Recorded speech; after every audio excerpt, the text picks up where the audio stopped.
Hello दोस्तों, इस video में समझेंगे water resources irrigation and multipurpose project, यानी कि जल संसाधन, सिंचाई एवं बहुउद्देशीय परियोजनाएं। इसके बारे में देखेंगे। ये काफ़ी वीवीआई टॉपिक है। इसके बाद कृषि के बारे में देखेंगे। पहले समझ लेते हैं वाटर रिसोर्सेज क्या है, इरिगेशन क्या होता है, मल्टीपर्पज़ प्रोजेक्ट क्या होता है। 2-3 टॉपिक इसमें आएगा, उसके बाद कृषि चलेंगे। ठीक है, यह सभी एग्जाम में क्वेश्चन पूछा जाता है और ये भारतीय भूगोल का चैप्टर चल रहा है। आइए देखते हैं, एक एक करके समझ लेते हैं। देखिए, जल संसाधन, सिंचाई एवं बहुउद्देशीय परियोजनाएं। आइए देख लेते हैं। सदियों से भारत एक कृषि प्रधान देश रहा है और भारतीय जो कृषि है मानसून पर अत्यधिक निर्भर रहती है। अतः जिस वर्ष मानसून ठीक नहीं रहता है उस वर्ष फसलें खराब हो जाती है या अपेक्षाकृत कम उत्पादन होता है। अतः कृषि की अनियमितता और उत्पादन बनाए रखने के लिए सिंचाई की आवश्यकता पड़ती है। ठीक है, भारत में एक समस्या यह भी है कि वर्षा का वितरण असमान है, कहीं होता है कहीं नहीं होता है। समझ गए, असमान है। अतः कम वर्षा वाले क्षेत्रों में वर्षा की न्यूनता के कारण सिंचाई की अधिक आवश्यकता होती है। समझ गए। भारत में सिंचाई के साधनों के अंतर्गत जिससे सिंचाई होता है, नहरें, कुएं, नलकूप, ट्यूबवेल, तालाब आदि प्रमुख है। इससे यहाँ पे सिंचाई भारत में होता है। समझ गए। कहीं वर्षा कम होता है, कहीं ज़्यादा होता है और यहाँ पे जो वर्षा होता है जलवायु पर निर्भर करता है। चलिए देख लेते हैं। अब जो वीवीआई टॉपिक है, जो एग्जाम में क्वेश्चन पूछा जाता है। देखिए, कुल वैश्विक जल, विश्व में जो है वैश्विक जल जो है, यानी कि टोटल ग्लोबल वाटर, यानी कि वेयर इज अर्थ वाटर, यानी कि जो पूरे पृथ्वी का जो वाटर है, तो उसमें देखते हैं कि कुल वैश्विक जल कितना है। तो 96.5% या 97% कहीं कहीं रहता है। ठीक है, ये डाटा के अनुसार है 97%, यानी कि जो महासागर का जल है पीने योग्य नहीं है, क्योंकि वह क्षारीय है, यानी कि लवणीय पानी है। समझ गए, वो पीने योग्य नहीं है। वही जो वाष्पीकृत होकर वर्षा होता है तो वही पीने योग्य हो जाता है, यानी कि वर्षा के जल पीने योग्य होता है। समझ गए। तो 96.5 यानी कि 97% महासागर का जो पानी है पीने योग्य नहीं है। समझ गए। पूरे पृथ्वी पर जितने जनसंख्या रह रहा है, यानी कि 97% पीने योग्य पानी नहीं है। अब इधर देखिए, 0.9% जो है पीने योग्य जल नहीं है। ये भी नहीं पीने योग्य, यानी कचरा हो गया। समझ गए। शुद्ध जल यानी कि फ्रेश वाटर जो है पीने योग्य है 2.5%। समझ गए, 2.5% पीने योग्य है पूरे पृथ्वी पर, यानी कि पूरे पृथ्वी पर पीने योग्य 2.5% है। उसी को 100% मान लेते हैं, मानकर उसी को 100% मानकर पूरे पृथ्वी पर जो मौजूद है पीने योग्य, समझ गए, उसको 100% मान लिया है। 2.5 में पीने योग्य में जो व्यक्ति रह रहा है, जो पी रहा है, उसी में खाना बना रहा है, उसी में सब कुछ नहा रहा है, उसी में सब कुछ कर रहा है। समझ गए। तो 2.5% है। तो देखिए, अब देख लेते हैं कि पहाड़ों के चोटियों पर ग्लेशियर के रूप में मौजूद है एवं हिमखंडों पर उपस्थित है जो पानी है। समझ गए, जल है 68.7% है।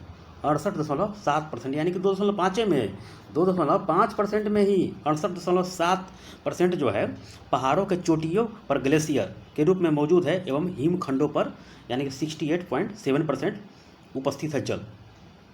उसके बाद ग्राउंड वाटर, यानी कि पृथ्वी के अंदर में जो है ग्राउंड वाटर 30.1% है। 30.1% है। ठीक है, 30.1% है। उसके बाद देख लेते हैं सरफेस वाटर या फ्रेश वाटर, 1.2% है, धरातल पर मौजूद है। धरातल पर, समझ गए, ये पृथ्वी पर जो ऊपर है, ऊपरी परत पर जो उपस्थित है वही है, धरातल पर मौजूद है। समझ गए। तो मेन चीज़ जो फोकस करना है कि 2.5 पर पीने योग्य जल है, उसी को 100% मान लिए पूरे पृथ्वी पर। ठीक है, जिसमें ग्लेशियर और आइस कैप्स, यानी कि पहाड़ के चोटियों पर ग्लेशियर के रूप में मौजूद है और हिमखंडों के रूप में यह मौजूद है। समझ गए। और ग्राउंड जो वाटर है कितना परसेंट है, 30% है। ये तो समझ गए, 100% इसको पूरा कर दिया। अब देखिए, आइए देखिए, सरफेस जो वाटर है 1.2% धरातल पर मौजूद है। सरफेस वाटर पृथ्वी के जो धरातल पर उपस्थित है, 1.2% को मान लेते हैं 100%। ठीक है। चलिए, तो अब देखते हैं इसमें कि ग्राउंड जो आइस है, यानी कि बर्फ है अंदर का, और जो परमाफ्रोस्ट है, ठीक है, परमाफ्रोस्ट है 69% है। समझिए, 69% जो, यानी कि पृथ्वी के अंदर ही जो है, अंदर जो होता है सेल होता है, उसी में लिपट कर रहता है, वही होता है परमाफ्रोस्ट होता है। तो लेक्स जो है झील में 20.9% यानी कि 20.9% है। एटमॉस्फेयर में 3.0% है। रिवर में 0.49% है। और सॉइल यानी कि मिट्टी में 3.8% यह जल है, यानी कि 1.2% मान लिया है, समझ गए। 1.2% मान लिया, यानी कि सरफेस वाटर या फ्रेश वाटर को 1.2% मानकर, यानी कि धरातल पर जो मौजूद है, धरातल पर उसी में 100% मान लिए हैं। तो 69% कितना हो गया, यानी ग्राउंड आइस हो गया। लेक्स हो गया, यानी कि झील हो गया, 20.9 हो गया। एटमॉस्फेयर कितना हो गया, 3.0% हो गया। रिवर कितना हो गया, 0.49% हो गया। और सॉइल कितना हो गया, 3.8% हो गया। इसी को मानकर पूरे पृथ्वी पर लोग जो रह रहा है, जीवन बसर कर रहा है। अब समझ में आया। तो 97% तो पीने योग्य है ही नहीं, जिसमें अदर ये सलिन वाटर है, यानी कि पीने योग्य नहीं है। 0.9% पीने योग्य नहीं है। अब फ्रेश वाटर जो है 2.5 जो माने हैं उसको 100% पूरे पृथ्वी में मौजूद है पीने वाला। उसी में सब कुछ कचरा कर रहा है लोग, नल खुला छोड़ दिया, उसी में जो पेड़ पौधा उग रहा है से लेकर जितने भी लोग नहा रहा है, खाना बना रहा है, सब उसी में काम कर रहा है। समझ गए। चलिए इतना तो समझ गए। चलिए आगे देख लेते हैं। एक और डाटा देख लीजिए, आपको समझ में आ जाएगा पूरा का पूरा डाटा। देखिए ठीक है, चलिए आगे देख लेते हैं। देखिए सिंचाई के लिए जल कहाँ से आते हैं, ये भी देख लीजिए। सिंचाई के लिए जैसे एनसीईआरटी पढ़िएगा तो ऐसे ही लिखा रहेगा, सिंचाई के लिए जल कहाँ से आते हैं। तो देखिए जल जो होता है, यानी कि जल का जो फार्मूला होता है H2O होता है। H2O होता है यानी कि हाइड्रोजन और ऑक्सीजन का यौगिक होता है। समझ गए। पृथ्वी के लगभग 71% जो स्थल है उस पर जल का विस्तार है, जल का विस्तार है। ठीक है, जिसके अंतर्गत महासागर, सागर, ग्लेशियर, झील, नदियाँ, तालाब आदि सम्मिलित है। जल संसाधन यानी कि वाटर रिसोर्सेज के दो प्रमुख स्रोत हैं। दो प्रमुख स्रोत एग्जाम में क्वेश्चन पूछ चुका है ये, यानी कि देखिएगा यूपीएससी एग्जाम में चाहे अदर स्टेट का पीसीएस में तो पूछेगा कि जल संसाधन का दो प्रमुख स्रोत कौन कौन है। तो धरातलीय हो गया यानी कि सरफेस वाटर हो गया, और भूमिगत यानी पृथ्वी के अंदर में और धरातल के ऊपर वाला ग्राउंड वाटर होता है। दो प्रकार का होता है। तो पहला समझ लेते हैं। देखिए धरातलीय जो जल होता है, धरातलीय जो जल के प्रमुख स्रोत नदियाँ हो गया, झीलें हो गया, तालाब हो गया, यानी कि पृथ्वी के ऊपर वाला जो है जैसे नदियाँ हो गया, झील हो गया, तालाब हो गया, जलाशय आदि है। नदियाँ यानी मैदानी नदियाँ सिंचाई पेयजल के लिए विशेष रूप से उपयोगी है। आधिकारिक आंकड़ों के अनुसार देश का लगभग 63% से ज़्यादा सिंचित क्षेत्र उत्तर प्रदेश, मध्य प्रदेश, राजस्थान, पंजाब, हरियाणा, आंध्र प्रदेश और तमिलनाडु के अंतर्गत ये आता है सिंचित क्षेत्र में। समझ गए। हिमालय के पर्वतीय क्षेत्र तथा प्रायद्वीपीय जो पठारों से जो प्रवाहित होने वाली नदियाँ विशेष रूप से जल विद्युत उत्पादन के लिए प्रसिद्ध, यानी कि जो पहाड़ी क्षेत्र है वहाँ से जो पानी ऊपर से नीचे गिरती है तो जल प्रपात का निर्माण करती है। उसी में जो यानी कि जो जल यानी कि जो बिजली उत्पादन किया जाता है उसके अंतर्गत यानी कि बोल रहा है कि जल विद्युत उत्पादन के लिए यानी कि प्रसिद्ध है। समझ गए। यह नदियाँ विभिन्न बहुउद्देशीय परियोजनाओं के लिए चर्चित है। देश में नदी प्रणाली का औसत प्रवाह जो है 1869 क्यूबिक किलोमीटर है, अनुमानित है। ठीक है, इसमें से उपयोग में जो लाया जाता है सतही जल 690 क्यूबिक किलोमीटर है, यानी कि वार्षिक जो वाही जल में है देखिए जितना है 1869 क्यूबिक किलोमीटर अनुमानित है। इसमें से उपयोग में लाया जाने वाला सतही जल कितना है 690 क्यूबिक किलोमीटर, यानी कि ऑप्शन दे देगा एग्जाम में, कथन कारक में दे देगा एग्जाम में। समझ गए। देखिए वार्षिक जो वाही जल में ब्रह्मपुत्र बेसिन सर्वोपरि है। तो ब्रह्मपुत्र जो नदी का जो पानी है ज़्यादातर पानी चाइना में बहता है। ठीक है, तिब्बत में चला जाता है और वहाँ से जो अरुणाचल प्रदेश होते हुए भारत में बहता है, तो इसका ज़्यादा उपयोग नहीं है। समझ गए। तो जो वार्षिक जो वाही जल में ब्रह्मपुत्र जो है बेसिन सर्वोपरि है, किंतु इसका अधिकांश जल अनुपयोगी है, यानी कि जो सब चाइना में चला जाता है। चाइना से होकर 11 यानी कि हिमालय के रेंज के साथ 1100 किलोमीटर चलती हुई भारत में आती है, व्यर्थ में चला जाता है। यानी कि वाही जल की दृष्टि से गंगा बेसिन, यानी पूछा जा चुका एग्जाम में, गंगा बेसिन द्वितीय स्थान पर है, किंतु उपयोग योग्य जल एवं भंडारण की दृष्टि से प्रथम स्थान पर है गंगा जल का। समझ गए बेसिन ये, जिसमें गोदावरी, कृष्णा, महानदी, नर्मदा औसत जो वाहित है उपयोग जो योग्य है इसी से उपयोग किया जाता है। यानी कि जो गोदावरी, कृष्णा, महानदी, नर्मदा है तो जल की दृष्टि से द्वितीय, तृतीय, चतुर्थ और पंचम स्थान पर है, यानी पहला हो जाएगा गंगा हो गया, इसी का ज़्यादा उपयोग किया जाता है। समझ गए। इसीलिए जनसंख्या देखते हैं पंजाब से लेके ब्रह्मपुत्र नदी यानी कि असम, अरुणाचल प्रदेश, उसके नीचे वाले साइड में उतना जनसंख्या पूरे है। जहाँ पर पानी का रिसोर्सेज बढ़िया होगा वहीं पर जनसंख्या लोग रहेगा, यानी कि जहाँ पर चट्टानी एरिया होगा तो वहाँ पर लोग ज़्यादा नहीं रहेगा, क्योंकि पानी का समस्या है, तो पानी नहीं रहेगा तो लोग जिंदा ही नहीं रहेगा। केंद्रीय भूमि जल बोर्ड के अनुमान के अनुसार देश में जल का वार्षिक दोहन राज्य स्तर निम्नलिखित है, यानी कि जो वार्षिक जो दोहन करता है, यानी कौन कौन सा राज्य कितना दोहन करता है, यानी कि जल का जो रिसोर्सेज उपयोग करता है। समझ गए। पंजाब में ज़्यादातर सिंचाई में चला जाता है, तो पंजाब में देखिए दो ही जल कितना परसेंट है। पंजाब जो यूज करता है 93.85% है, हरियाणा जो है 83.88% है, तमिलनाडु है 60.44% है, राजस्थान जो है 50.63% है, गुजरात में देखिए 41% है, उत्तर प्रदेश में 37% है, महाराष्ट्र में देखिए महाराष्ट्र में 30% हो गया, पश्चिम बंगाल में 24 हो गया, आंध्र प्रदेश में 23 हो गया। बाकी जो है और भी राज्य है देखिए, और मैं बता रहा हूँ ये सब बहुत ज़्यादा उपयोग करता है जल का देखिए। और जो असम, उड़ीसा, मध्य प्रदेश, छत्तीसगढ़, बिहार तथा झारखंड आदि राज्यों में अपने दोहित जल विभव का 1.5 भाग भी उपयोग नहीं करता है। समझ गए। ये सब 1.5 भाग भी उपयोग नहीं करता है। समझ गए। समस्त प्रयुक्त जल का अधिकतम व्यय कृषि क्षेत्र में खर्च होता है। बाकी जो दोहित जल है वो उपयोग कौन करता है, तो पंजाब ज़्यादा करता है। एग्जाम में क्वेश्चन पूछा जा चुका है ये। पंजाब, हरियाणा, तमिलनाडु, राजस्थान, गुजरात, उत्तर प्रदेश, महाराष्ट्र, पश्चिम बंगाल और आंध्र प्रदेश है ये। अब समझ में आया। 1.5% भी उपयोग नहीं कर पाता, ये ऑप्शन देकर भी एग्जाम में क्वेश्चन पूछा जा चुका है। समस्त प्रयुक्त जल का अधिकतम जो व्यय कृषि क्षेत्र में 78% है।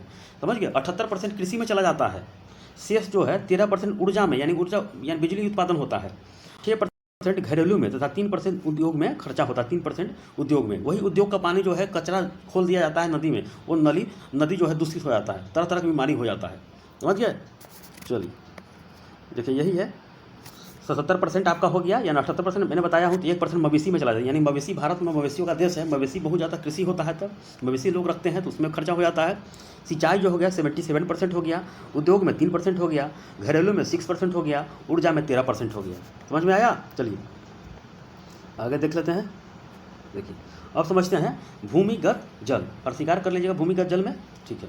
भूमिगत जल से अभिप्राय यह है कि वह जल जो चट्टानों और मिट्टी के माध्यम से रिस कर धरातल की निचली सतह में भंडारित होता है। समझ गए। वही जल जो चट्टानों के निचली सतह में वह स्टोर होता है, स्टोर आता है, भूमिगत जल, भूमिगत जल कहलाता है। जिन चट्टानों से यह जल संग्रहित होता है, समझ गए, उन्हें जलीय चट्टानी परत कहते हैं। जलीय चट्टानी परत, यानी पृथ्वी के अंदर में रहता है ये। यानी कि जो चापाकल आप उपयोग में लाइएगा तो जो पानी जितना लीजिएगा उतना मिल जाएगा, वर्षा नहीं होगा तो कल उसका जो पानी नहीं गिर पाएगा। देश के विभिन्न भूभागों में भौम जल का वितरण समान रूप से नहीं है, यानी कहीं है कहीं नहीं है। अतः जैसे में आप बिहार हो, उत्तर प्रदेश के क्षेत्र में जो हिमालय के साइड में है, तो वहाँ पे 15 से 20 फीट यानी कि चापाकल गाड़ने पर भी पानी आ जाएगा। समझ गए। वही राजस्थान में जाइएगा 100 फीट अंदर में पानी नहीं आएगा। अतः कुछ क्षेत्रों में भौम जल प्रचुर मात्रा में उपलब्ध है, तो वहीं कुछ क्षेत्रों में उनकी कमी है। समझ गए। भूमिगत जल, इस पर भी ऑप्शन बना के दे देगा पीसीएस एग्जाम में। उत्तर भारत, दक्षिण भारत, राजस्थान के एरिया पर डाल देगा कि वहाँ पर पानी की कमी है या नहीं है, ऐसे ही डाल देगा क्वेश्चन एग्जाम में। तो भूमिगत जल संसाधन अनेक कारकों से प्रभावित होता है। समझ गए। जिनमें प्रदेश की जलवायुवीय दशाएं, उच्चावच, भूगर्भिक संरचना तथा जलीय दशाएं आदि सम्मिलित है। देश को 8 भूमिगत जल प्रदेशों में बांटा गया है, यानी कि देश को 8 भूमिगत जल प्रदेशों में बांटा गया है। यही 8 के बारे में एग्जाम में क्वेश्चन पूछ देता है कभी कभी। ठीक है। चलिए आगे देख लेते हैं।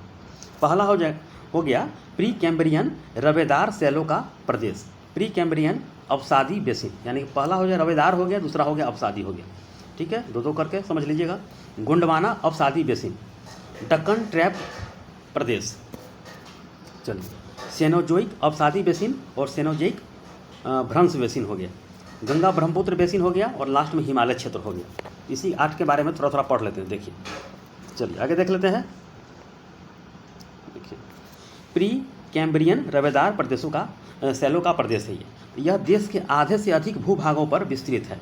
इसके अंतर्गत तमिलनाडु, आंध्र प्रदेश, तेलंगाना, छत्तीसगढ़ के दंडकारण्य क्षेत्र, बुंदेलखंड और राजस्थान के आदि सम्मिलित है। यहाँ जल संसाधनों की कमी है, समझ गए, आधों से ज़्यादा राज्यों में बहुत ज़्यादा कमी है। प्री कैम्ब्रियन रवेदार शैलों का प्रदेश है, इतना समझ गया।